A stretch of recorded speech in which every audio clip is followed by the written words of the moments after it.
लोग कहते हैं अलाउद्दीन का चिराग सिर्फ एक कहानी है, लेकिन अगर मैं तुम्हें कहूँ कि वो चिराग आज भी मौजूद है और वो किसी महल में नहीं बल्कि एक बंद कमरे में रखा हुआ है, जहाँ लिखा है उसे मत खोलना, क्योंकि जो भी उसे खोलता है उसे जिन नहीं मिलता बल्कि कुछ ऐसा मिलता है जो उसकी जिंदगी हमेशा के लिए बदल देता है। कहानी शुरू होती है एक पुराने शहर से, जहाँ एक म्यूजियम था। ये म्यूजियम आम नहीं था, यहाँ वो चीजें रखी गई थी इनके बारे में कहा जाता था कि वो लानती या खतरनाक है। एक दिन एक नौजवान हारिस उस म्यूजियम में दाखिल हुआ। वो ऐसी चीजों पर यकीन नहीं रखता था। जब वो एक कमरे में पहुंचा तो उसकी नजर एक पुराने लकड़ी के बॉक्स पर पड़ी। बॉक्स के ऊपर एक वार्निंग लिखी थी, ये अलाउद्दीन का चिराग है, उसे ना खोले। हारिस हंस पड़ा, ये सब डराने के लिए लिखा है।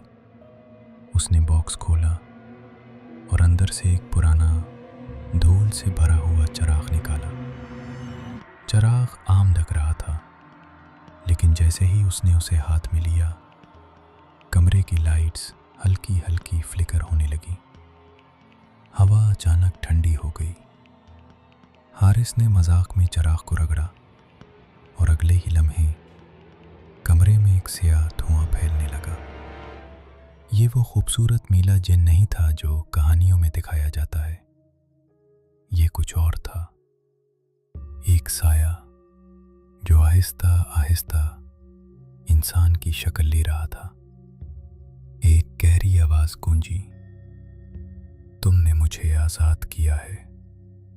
हारिस का दिल तेजी से धड़कने लगा। तुम कौन हो?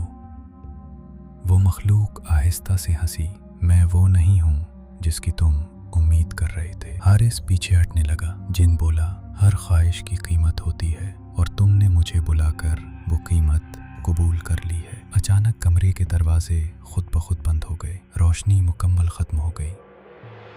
सिर्फ वो साया और हारिस। अगले दिन म्यूजियम खुला।